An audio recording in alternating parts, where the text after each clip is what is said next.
Can anybody remember? Can anyone remember what the last video was? 554. There you go.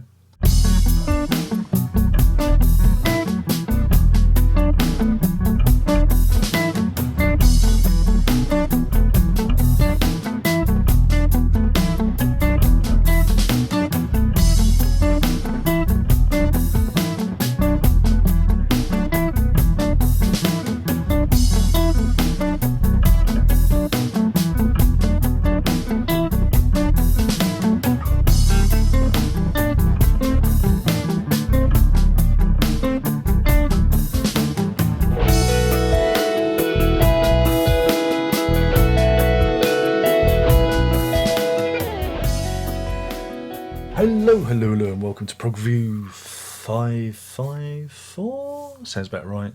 And today, if you have read the title or the description, or you're suffering from some sort of brain injury, I'm talking about Richard McPhail's book, My Book of Genesis, foreword by Peter Gabriel, with Chris Charlesworth, who's the co-writer.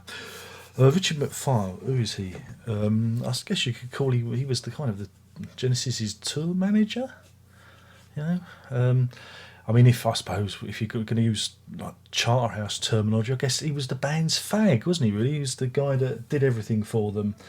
You know, made sure their underpants were clean, fed them, made sure they got to gig on time, hauled stuff around. He was very important to the band. He kind of used the glue that held it together.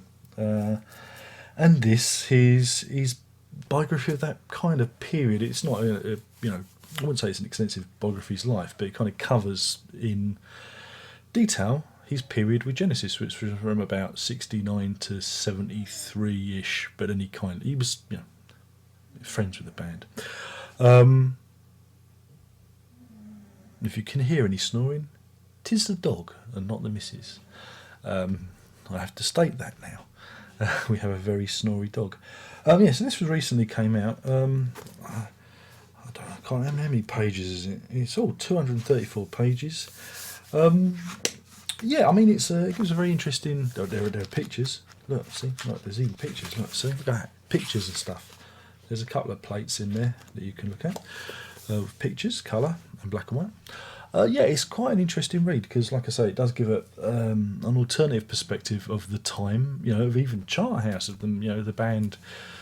Being there again, for those who aren't in know, Charterhouse is a very oi-hoy public school where the captains of industry are sent and are invariably our betters, and that's why it's quite unusual that it produced a rock band such as Genesis. So it's quite an unusual feat. These guys were not meant for rock and roll, they were meant for other things, greater things perhaps. And it talks about the band and their lives and gives a background to who they are and what Charterhouse was like, and the search for drummers, which you've heard before. But again, it's a different perspective, it's through different eyes, and there are bits in this that you go, oh, that's interesting, oh, didn't see it that way before. Especially Peter Gabriel's departure, which has been written about so many times before. But again, we get to see what it was like and get to see who really did hold the power behind the throne. That's called a cliffhanger. See, I'm introducing a cliffhanger there. That makes you want to go and buy the book. It's a fairly fast read. I did it in 2 sessions. Goes on to talk about working for Peter Hamill and Brand X and Van Morrison very shortly. So it talks about his subsequent departure from the music biz TM.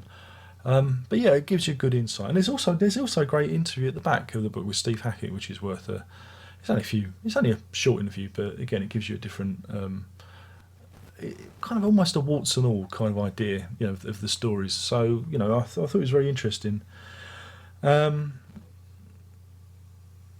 Problem is, what was the problems? Problem is it should have been called The Misadventures of Slippery Dick McPhail, because he does like going on about his sexual conquests, knobbing a Nobbing the wife of a member of Lindisfarne there, a threesome here, losing his virginity on kibbutz there, various women along the way. It's almost like Confessions of a Prog performer, and Robin Asquith would have played Richard McPhail.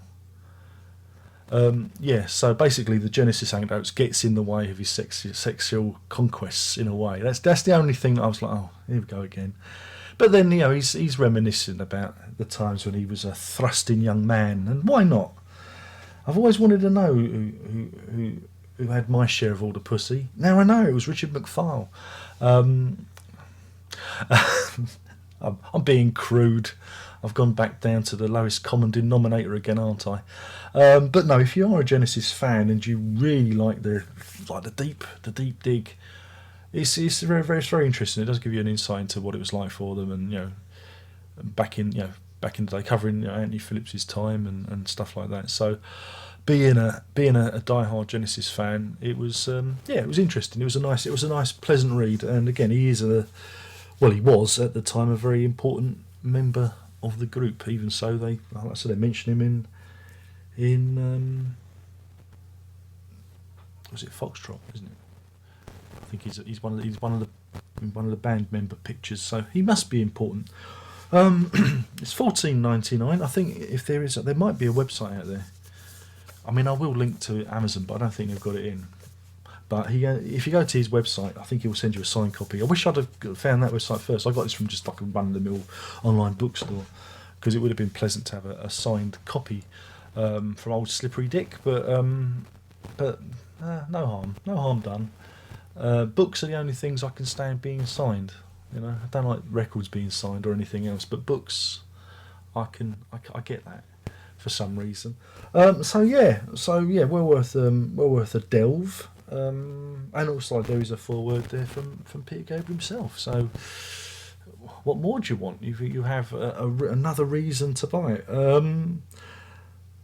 So fascinating stuff, and it does go along at a fair old lick. You'll get through it in no time, and you can cross-index it with the stories that Phil Collins tells in his Not Dead Yet book, so you can see how they intersect and how they even contradict each other. Because remember, truth is a variation of other people's perspectives. There is no definite truth. So read this to get another view. Yeah, maybe not.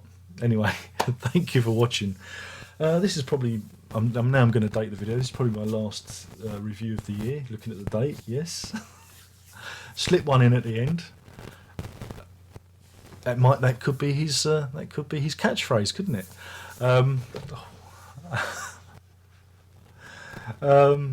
But yeah. So thank you for watching. I hope you've enjoyed the nonsense I put out. And that's it really, and we'll do this all again real soon. So yeah, don't forget you can subscribe to the channel, and there's the patreon.com/lock, there's music.darrenlock.com, there's the social media side of things where you can catch up with my various ramblings about things going wrong, and there you go. But yeah, I will leave a link in the description so you too can order your copy of this book. So yeah, my name's Darren. I've been talking about my Book of Genesis by Richard McPhail. Like I say, it's a recent one. This is, so if you've got it in your Christmas stocking, you're lucky. But if you haven't, you've got a long wait till next Christmas, haven't you? Now again, I mentioned Christmas. That time dates there, timestamps, time dial. The video. I'm just trying to get to the 10-minute mark so I can put loads of adverts on. Loads of adverts. Don't forget, there is a community page now. If you go to the front page of this channel, community tab, and there are questions. Sometimes there are polls, and sometimes I just say to you, what should I review?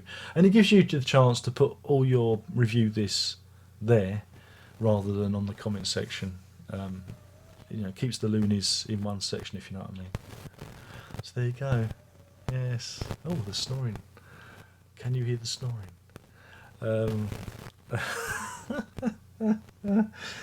But yeah, I'm trying to think who we haven't had a biography from. I think it's just Tony Banks, isn't it? Well, Steve Hackett needs to do his own one. I mean, the one that came out for Hackett wasn't particularly well written, but yeah, it's just Tony Banks. We need a Tony Banks. Oh, and Gabriel needs to do one, like a proper autobiography, not an authorised one. Make them write their own, and then we get the hat trick. But yeah, I've burbled on because, like I said, I need those YouTube pennies. We all need those YouTube pennies. And yeah, thanks for watching. Yeah, do check out the book. And this is what happens when I do a late review. Even leave the mistakes in, of course. And with that, there's only one more thing to say, and you know what that is. It is Prog on.